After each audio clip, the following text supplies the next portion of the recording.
All right, y'all, we are back. NBA season, still a little bit of ways. We're about 50 some odd days, but there was a trade. There is still noise. This is the league that never sleeps. We had a monster domino fall in Utah with Donovan Mitchell being traded to the Cleveland Cavaliers.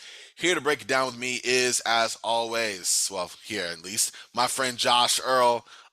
Josh, let's just kind of go into it. We're not really trying to obviously knock down the breaking news. It's already been done. Yeah, We're coming at it from a super fan perspective, my own, as well as another fan with some basketball operations background in Josh to kind of look at it and see how we feel and give this out an yeah. audio perspective. So, Josh, let's kind of go right into it. We knew that Donovan Mitchell was going to be traded at Yes. some point before the season hmm started, right? Especially with Rudy Gobert being moved to the Minnesota Timberwolves in July. Sure enough, blockbuster trade. The Cavs sent Larry Markkinen, rookie wing Ochai Agbaji, guard Colin Sexton, three unprotected first-round picks in 2025, 2027, and 2029, plus two pick swaps in 2026 and 2028 for Donovan Mitchell. And then Sexton has agreed on a 4 year, $72 million sign and trade deal to join the Jazz. Clutch Sports, they did that, so that's been reported. Josh, I throw it to you. What were your initial thoughts? What are your thoughts after having kind of marinated with a couple days from the Cavs perspective in acquiring Donovan Mitchell? We'll start there. I think like the initial thought was just kind of like, oh, because there had been so much smoke and heat about the Knicks and that sort of thing, and I think everybody kind of had that same reaction of like, oh, okay, cool. I wasn't quite expecting that specific deal to happen, um, but it makes sense. Like you mentioned, they had moved Rudy. They just hired a 34-year-old first time head coach. Like the writing was on the wall that Donovan Mitchell is not like they could hold him. They have the leverage to hold him longer to the trade deadline and stuff. But the writing was on the wall that they were going to move him. And there was all the Knicks stuff. But when you think about it, the Cavs were in a unique position compared to the Knicks in the context of draft picks and unprotected draft picks, especially because they already have a core of three all-star caliber players, two of which were all-stars last year, one of which, and I love Scotty Barnes, but one of which should have been rookie of the year and had a case for, depoy votes and everything as a rookie. Like they have three all-star level players already who are all under 25 already. So in that kind of context, you don't necessarily need those. You're not as concerned about giving up unprotected firsts down the line because we already have a really young core already locked in. So like getting those potentially higher first round picks down the line to hopefully lock in a young core doesn't really impact us as much as it might with New York, where they've got some nice young players and stuff, but like nothing on the same tier as Cleveland. So it's one of those ones where if you're looking at it from the perspective of we know what Danny likes, like to be honest, Danny's friends and families probably should hold some sort of intervention because that dude is clearly addicted to draft picks. Um, like, yeah. Uh, we know what Danny wants. Which teams are actually well set up to do that? And then go from it from that perspective, as opposed to just, well, Donovan's from New York. Um, he's got some connections to the Knicks. The Knicks would obviously love to land somebody like Donovan. There's a reason why that smoke started billowing and people thought there was a fire. But really, if we had kind of taken the fan helmet, so to say, off and like just looked at which teams were actually best served to give Danny what Danny's looking for, the Cavs would have probably popped. That makes a lot of sense. That's interesting perspective, like a good way of looking at it. Because you're right. I thought it was a foregone conclusion. Donovan Mitchell, New York. New York had interest. They wanted that marquee star. They haven't had in a number of years. Donovan Mitchell obviously has had at least inklings of wanting to be back home, be where he, is the star, the sole guy. it just seemed like a matter of waiting for it to happen. What would the Knicks want to give up? What would the Jazz accept? But it was kind of a fate to complete there. Unfortunately, or fortunately, it was not that. Like you said, the Cavs, being a team with young players on the rise who are already established all-star caliber players, didn't really, like you said already, kind of have the need for those picks that other teams would, such as the Knicks, who were kind of reticent to deal all of their picks and all of their talent. They wanted to have a bridge of that and preserve some space to kind of get another star there. So with Cleveland, you do have the opportunity, and like you said, in terms of having between Darius Garland as your guard in the backcourt alongside your two bigs, of course, in Jared Allen and Evan Mobley. Like those are two guys, they all make sense together. You have your point Yes, guard, yeah, yeah. you have your two bigs. It's a system that works. And now you bring in a guy in Donovan Mitchell, who over the last 2 years, 26 points per game, shooting 44% from the field, around 36, 37% from three, 85% from the line. A guy who's a proven scorer, all three levels, especially in the playoffs, multiple 50-point games. Yes. You have a guy like that who also, according to Synergy Sports, is in the 80th percentile in pick and roll and isolation scoring. So you get that Yep. weapon. One could argue there's a perfect fit for a Cavs team that puts so much strain on Darius Garland down the stretch Yes. from Yeah. like playmaking, shot making, offensive creation standpoint, because you didn't have, a Ricky Rubio had went down, and there was too Mm-hmm. much pressure, of course, on. There was a lack of Harris. backcourt Yeah. help. Karis LeVert, exactly, and him Mm-hmm. being the guy who was kind of bringing offense off the bench. You bring him as in the Yep. starter, and he's not an ideal fit next to Garland because he's not the best shooter. Needs Mm-hmm. to play with the ball a little bit to make his own offense. So there's a lot on Garland down the stretch that now, in theory, should not be an issue of Mitchell right Yes. next to him. Yeah. I think I've talked with you before about how when I view opponent preparation or advanced scouting, I like to look for what I call bottlenecks and speed bumps, Mm, because you can get deep into the weeds very easily with advanced scouting. But with the Cavs, once Ricky kind of went down, what happened is the entire half court offense basically had to flow through Garland. And that's obviously a very clear bottleneck.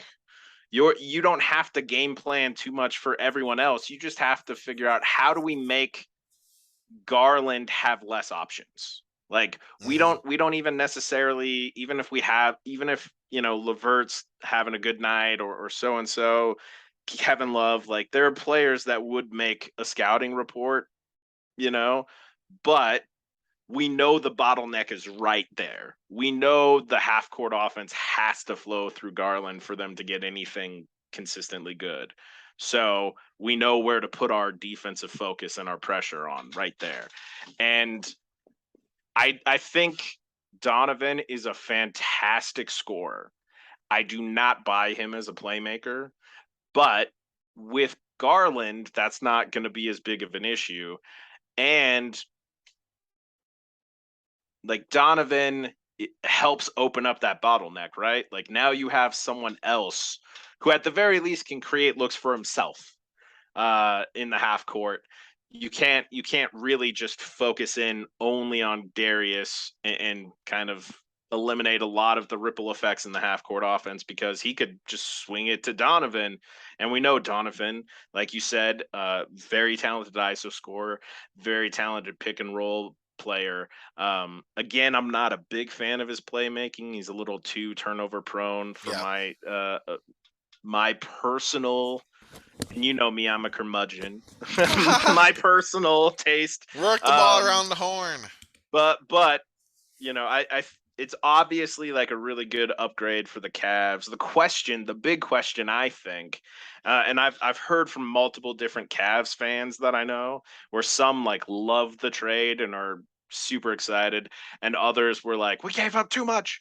The question is, does this trade actually put the Cavs in the upper tier of the East, with the Celtics, with the healthy Sixers, with, Miami and Milwaukee? Does it put them firmly with those teams?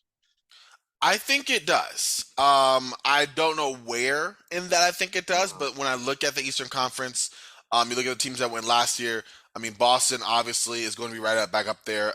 Miami should be. I do have questions about how they hold up long term, not Yeah. making really any major moves, having a hole in their power forward spot, and really just expecting Jimmy Butler to do exactly what he did last year.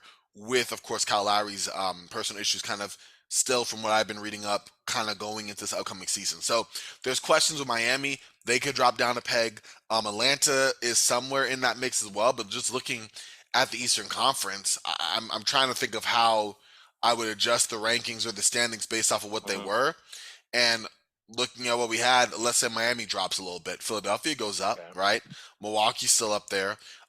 Toronto, how you Boston, feel? clearly. Yeah. Boston's up there. I think Chicago, Toronto, and Brooklyn are all question marks. Brooklyn, Yes. because as long as they're healthy, Yes. that should work. But that's a In question theory, in but theory. Yep. So, but with health and yeah. yeah. So if you look at the top four, I mean, only ones who are locks to me are Boston, Milwaukee, Philadelphia. That's still three locks in the top four. But I would put Cleveland right there at four. I currently right now I feel like like for me, Cleveland's in that Toronto, like they might even be like their own sub tier before like the ones who have a little bit more questions like Brooklyn and so forth and like and Atlanta and those teams that have over the last couple of years been competitive. Hmm. um I think it'll come down to how do they fill out the rest of the roster around these guys. Like I still think they need a little bit more defense on the wing. Okoro's solid, but he's not particularly strong there just yet, in my opinion.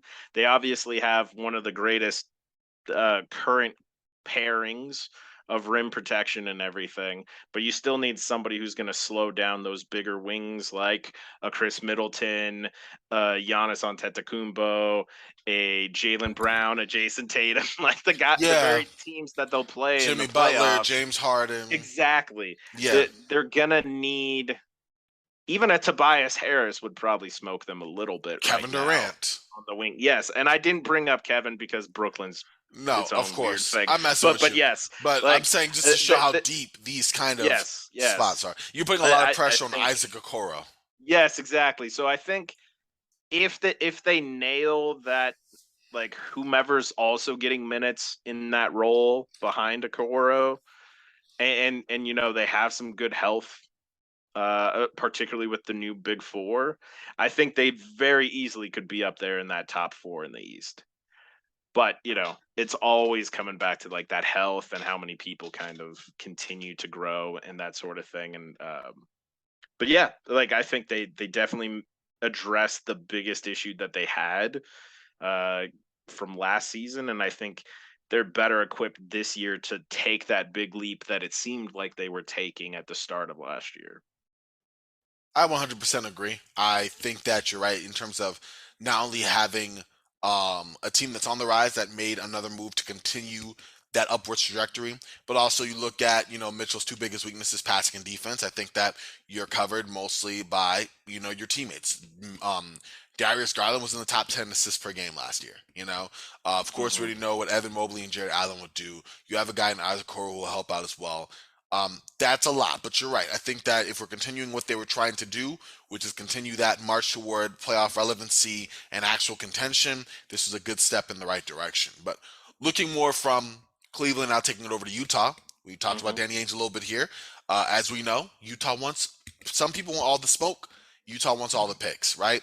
Um, Danny is addicted. I'm telling you, man. there he is, exactly. And that's even assuming the swaps don't come through. You have three unprotected first round picks and that lottery pick in Abaji, Yep. which I mean, And I and they had previously gotten Walker Kessler as and well, another from like first round pick from this Gobert, most recent draft. I Yeah, think they've yeah. done a good job of pretty much yielding back market value for their star players between Oh, the for two of them. sure. Yeah, Hmm. yeah. I And mean, mhm, you know me again. I think part of this is the curmudgeon thing, and part of this is just my experience, like doing some consulting with teams in the past. Is like I'm not as big on draft picks, even unprotected draft picks, as most people are, because most of these draft picks right now, we're talking about an 86% chance of not selecting first among a current group of players who, for the most part, are like barely in high school or they're currently middle schoolers. So like it's very exciting for the fans. It's very exciting for the media. Like, oh my God, we got X number of picks. This is insane. Most picks don't wind up actually doing much. Most players who are drafted don't wind up usually having significant impacts on their team's performance. So like it is exciting. It is a hopeful thing. It is somewhat of that secret box. Like, what could be in there? It could be anything. We could get an all-star. We could get somebody who maybe is a multiple depoy. But I think, given my experiences and stuff, I feel a little bit more a bird in the hand is worth two in the bush type thing. Like, I'm a little more focused on the players who can help you right now, but you can't argue that Utah didn't extract a lot of value out of this. The trick now is Danny has to actually hit on these picks. And that's the actually much tougher part. Yeah, parlaying that. We've seen Danny Yeah. do this in the past before, with a lot of picks. And yes, while he did end up getting Jason Tatum out of that and to a lesser extent Jaylen Brown, we also saw the plethora of other picks that were also part of that big haul that Danny had for years that became nothing. So Mm-hmm. that is true. It's a treacherous kind of game you play when you put all of your reliance, or at least a heavy reliance, on picks. But fortunately, there were two other players in this deal Yes. that did not involve picks, that were just Mm-hmm. players. And so I do want to get your take on that. I think it's two guys on team friendly contracts given where the Yep. team is in Colin Sexton and Larry Markkinen, who can either become Yes. part of your franchise future or be flipped for more picks. So before we get Yes. to what they could be, You already are thinking like I'm thinking, at least with one of them. Like, uh-huh. And I'm gonna throw it to you yeah. right now, and let's get your thoughts on both. Cause I have a feeling we share the same person, but Yeah, I want you yeah, to say yeah. it. So like Laurie hasn't been the type of shooter that everyone projected him to be. That's not to say he hasn't been he's been a bad one or anything, but like he hasn't been the type of shooter that, you know, being a legit spacing big that teams are like, nope, can't leave him. That hasn't really come into play. He's been a solid NBA player so far. Ideally, you wouldn't want that you'd want more production for that type of contract that he's on, but like ultimately, like, it's a fine workable contract. It's like that Andy Samberg joke in the Justin Timberlake great grandfather's coming to Ellis Island sketch. Like, he's a fine workable NBA player, with the contract. It's okay. It's a solid contract. The really interesting one to me is the Colin Sexton deal, part of it, because there are two avenues here. One is like Sexton is kind of the cheaper version of what Donovan Mitchell brought. He can do similar things, maybe not to the same degree, but he can do similar things on a much cheaper contract. The other thing is, if they do wind up trading Conley and Bogdanovich and Clarkson for subsequent picks, and probably Beasley too, who's going to be taking all the shots here? Your I man mean, Sexton. I think Sexton's yeah. Monte have it all. Sexton has it all. Yes, yeah, he's gonna have all the shots he wants. How this likely plays out, and if that's the case, you could have somebody where, like, maybe he grows into becoming like a second Donovan Mitchell type player, the type of, like, he can get buckets in the half court, even when he's the defense's focus. Like, maybe he's not going to be a great playmaker, but like, we have somebody who can generate relatively efficient offense consistently in the half court. He could be a keeper. That's also exactly the type of player who has the recipe for a breakout comeback season, Hmm. that all of a sudden other teams are like, we kind of need a player like that. Yeah, We'll kick you a couple picks for Sexton. that is true. That is true. I like the idea of Sexton being a year younger than Mm-hmm. um, Donovan Mitchell. In fact, just making sure of his age. I know he's younger than Donovan, but I want to know by how much. So he's 23. So Yeah, almost yeah. 2 years younger. Mitchell will turn Hmm. 26 before the start of the season. Colin won't turn 24 until about midway through this next Yep. year. So you're getting a guy who's younger, who Hmm. has been there's been a couple of tweets about this, but like strikingly similar to Donovan Yes. Mitchell in terms of scoring, playmaking, at least by the raw numbers. Been a surprisingly good outside shooter. Didn't come in with Hmm. that Hmm. connotation, but has been a very good outside shooter. Like you could kind of form your head around the idea of Sexton being a guy where do you build a team around Sexton? I don't know if you do, but then again, I don't think you build a team around Mitchell.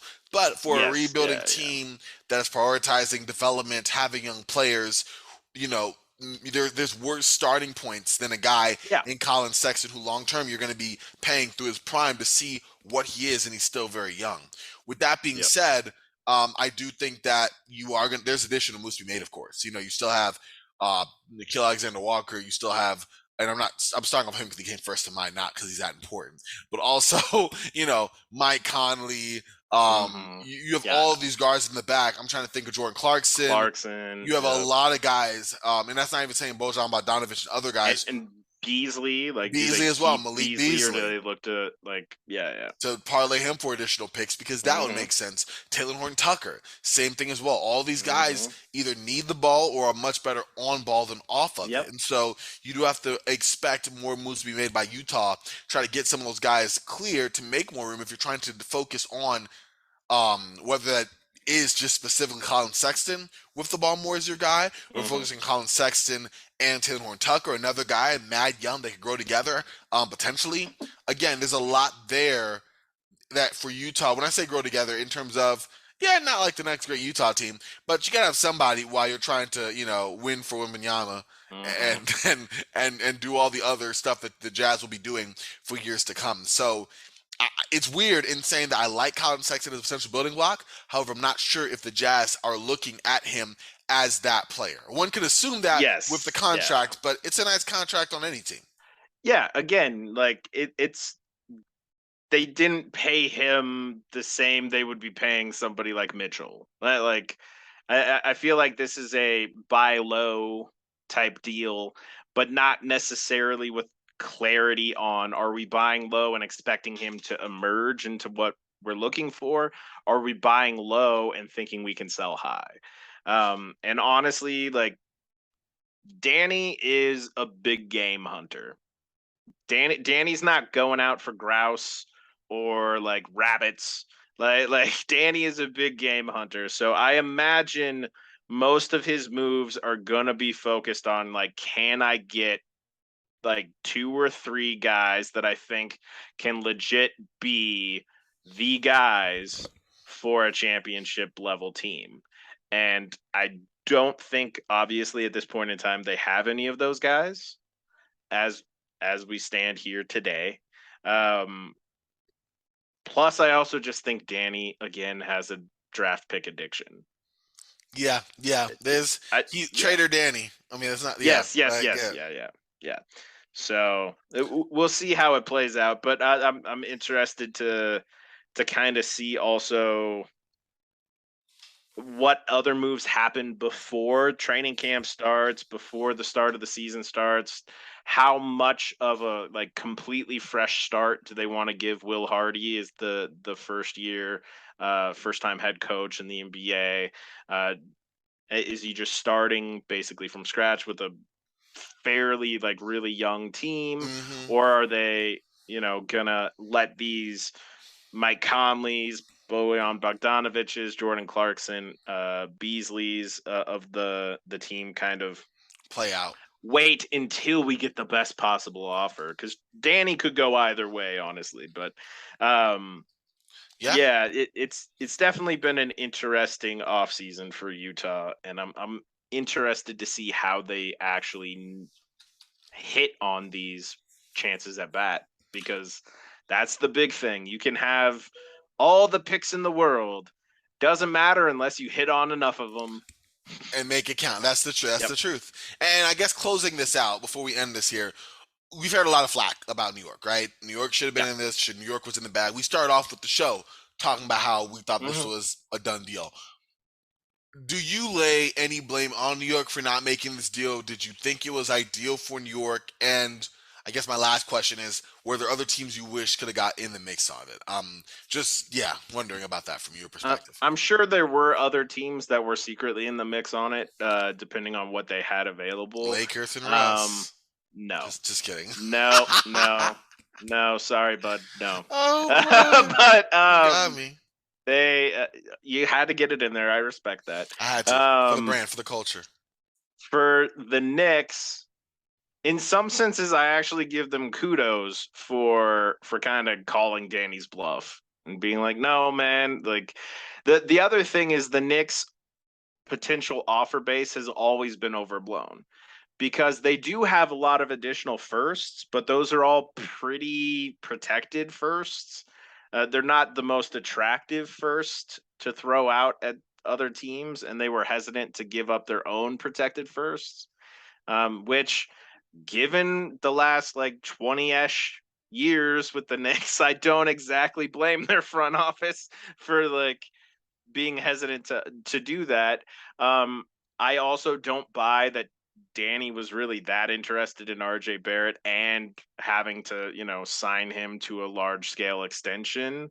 So, like, I think the deal was always going to be focused on picks, and the value of the picks that New York could offer was never as good as like the media kind of played it up to be.